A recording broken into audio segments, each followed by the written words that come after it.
Welcome to English Listening Center. This is a global English podcast channel where you can improve your English listening skills in a clear, simple, and professional way. Here, you will listen to real English and learn useful expressions that will help you understand and speak English better. Stay with us until the end and enjoy the lesson. Don't forget to like, share, and subscribe to support the channel. I'm Emily. Hi, Emily. It's great to be here for another episode. And hello to all our amazing listeners. We're so excited to start a new series called English in Daily Life. Real conversations for real situations. That's right, Emily. In this series, we'll be exploring everyday topics and showing you how people really talk about them in English. We want to make learning English practical and useful for your daily life. Exactly. So before we dive in, if you're new here, please hit that subscribe button and ring the notification bell so you don't miss any of our future episodes. And if you enjoy our content, please give this video a thumbs up. It really helps us reach more learners like you. Oh, and don't forget to share this episode with your friends who are also learning English. The more, the merrier. Absolutely. Okay, Emily, so what exciting topic are we tackling today for our first English in Daily Life episode? Well, Paul, since it's the start of the day for many of our listeners, I thought we could talk about something very common, our morning routines. How do you start your day? That's a fantastic topic, Emily. Everyone has a morning routine, whether they realize it or not. It's such a fundamental part of our daily lives. So, let's start with you, Emily. What does your typical morning look like? Okay, so my alarm clock usually goes off around 7 a.m. I'm not a morning person, so the first thing I do is hit the snooze button, maybe once or twice. I think a lot of people can relate to that, Emily. Yeah, I need those extra few minutes. When I finally get out of bed, the first thing I do is drink a big glass of water. I find it helps me wake up and feel more refreshed. That's a great habit.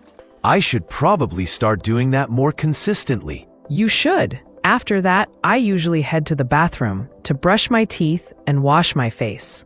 Nothing too exciting there. Standard morning procedures. What comes next for you? Next, I like to make myself a cup of tea.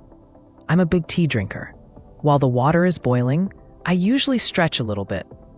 Just some simple stretches to get my body moving. That sounds lovely and relaxing. I usually go straight to making coffee. I can't function without my morning coffee. I understand that. After my tea, I usually get dressed. I like to lay out my clothes the night before to save time in the morning. That's a smart idea. I'm always rushing to find something to wear. It definitely helps. Then, depending on the day, I might do a quick workout at home or head straight to the kitchen to make breakfast. What do you usually have for breakfast? It varies, but I often have toast with avocado and eggs, or sometimes oatmeal with fruit and nuts. I try to eat something healthy to give me energy for the day. That sounds delicious. My breakfast is usually a bit simpler. Maybe just a piece of toast or a quick bowl of cereal. I'm not always very hungry in the morning. And after breakfast? What's the next part of your morning routine, Paul?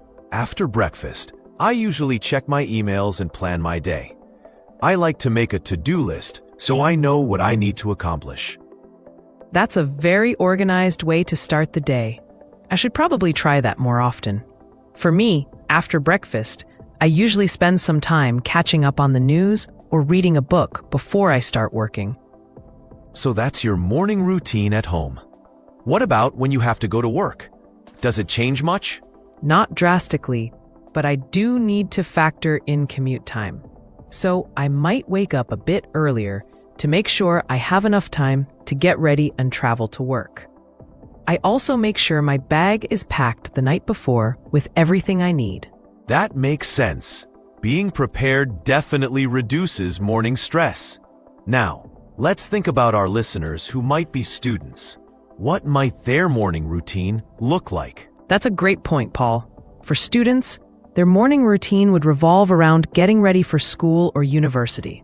They might wake up, shower, get dressed in their uniform or comfortable clothes, and then have breakfast.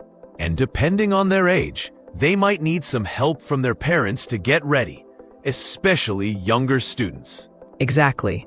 Parents might be helping with packing school bags, making lunches, and ensuring their kids get out the door on time. And for university students, their mornings might be a bit more flexible depending on their class schedule. They might wake up later if they don't have early classes, or they might use the morning to study or work on assignments. That's true. They might also grab a quick breakfast on the go, like a coffee and a pastry, if they're running late for a lecture. Now let's think about people who work outside the home. Their morning routine might be quite different too, depending on their job. Definitely. Someone who works in a physically demanding job might have a more substantial breakfast to fuel their day. They might also have a specific routine for getting their work clothes ready.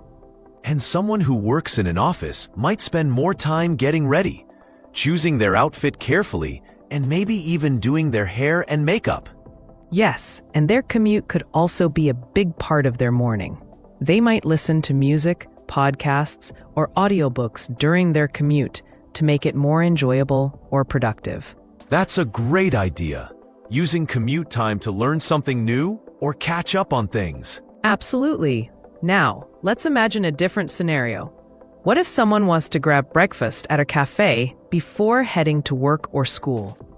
What kind of English might they need to use? Oh, that's a fun one. So they might walk into the cafe and say, "Good morning." And the barista might reply, "Good morning. What can I get for you?" Then the person might say, "I'd like a coffee, please. A latte, maybe?" Or, "Could I have a cappuccino, please?" It's always polite to say please. Definitely. And if they want something to eat, they could say, "And I'll also take a croissant." Or, "Do you have any breakfast sandwiches?" The barista might then ask, "For here or to go?"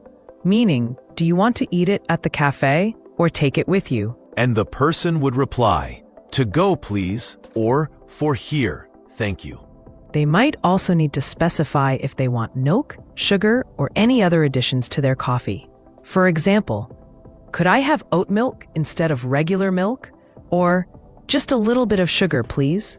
And when they're ready to pay, they might ask, "How much is that?" or "What's the total?" A barista would then tell them the price, and they could pay with cash or card.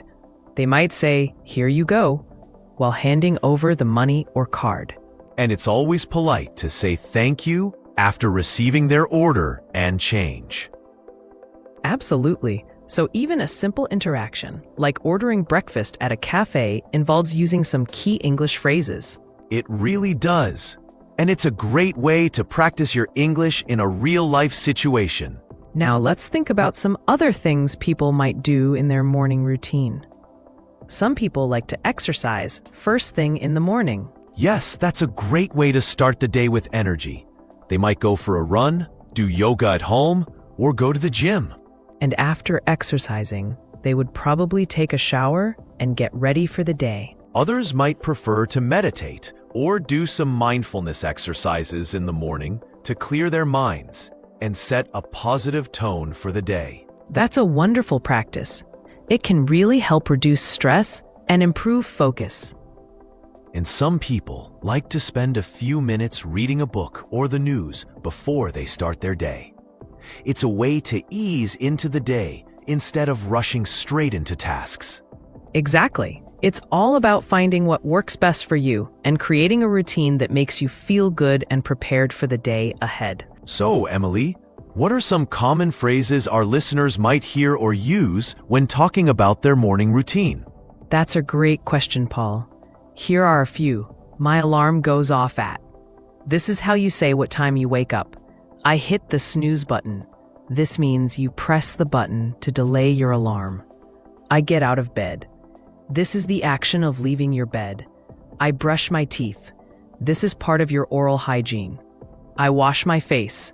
This is cleaning your face. I make a cup of coffee, tea. This is preparing your hot beverage. I get dressed. This is putting on your clothes. I have breakfast. This is eating your morning meal. I check my emails. This is looking at your electronic messages. I plan my day. This is organizing your tasks. I commute to work or school. This is traveling to your workplace or educational institution. I grab a coffee on the go. This means you buy a coffee and take it with you. Those are some really useful phrases. And what about asking someone about their morning routine? How could our listeners do that? They could ask, "What's your morning routine like? How do you start your day? What do you usually do in the morning? Do you have a set morning routine?" These are great conversation starters.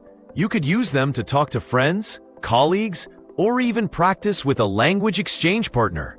Absolutely. Talking about your daily routines is a very common topic of conversation, and it's a great way to learn more about someone's lifestyle.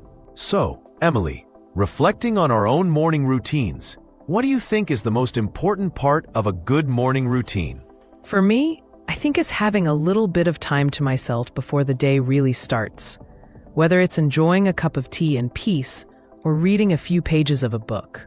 That quiet time helps me feel more grounded and ready to face the day. I agree.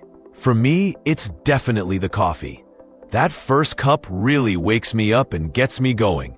But also, I think having some kind of plan for the day, even if it's just a mental one, helps me feel more in control and less stressed. Those are both great points. It's so personal, isn't it? What works for one person might not work for another. Exactly. And it can also change depending on the day. On weekends, my morning routine is much more relaxed than on weekdays. Mine too. On weekends, I usually sleep in a bit later and enjoy a leisurely breakfast. There's no rush to get anywhere. That sounds wonderful. It's important to have those slower mornings too. Definitely. So, for our listeners, we encourage you to think about your own morning routine. What do you do? What do you enjoy about it? Is there anything you'd like to change? And try to think about how you would describe your morning routine in English, using some of the phrases we've shared today. It's a great way to practice your speaking skills. Yes, and if you're feeling brave, why not share a part of your morning routine in the comments below? We'd love to read them. That's a fantastic idea, Emily. We can all learn from each other's routines. So, to wrap up today's episode on morning routines, we hope you found it helpful and interesting. Remember, learning English is all about connecting it to your daily life. And what's more daily than your morning routine? Absolutely. And we hope this real conversation has given you some useful vocabulary and phrases to talk about this topic in English. Before we say goodbye, just a quick reminder to subscribe if you haven't already. We have lots more English in daily life episodes planned for you. And please give this video a thumbs up if you enjoyed it, and share it with anyone who might find it useful. And don't forget to leave a comment below telling us about your morning routine or any questions you have about today's topic. We love hearing from you. Thanks so much for joining us today, everyone. Thank you for watching. If you enjoyed this video, please like, share, and subscribe to English Listening Center for more English listening practice.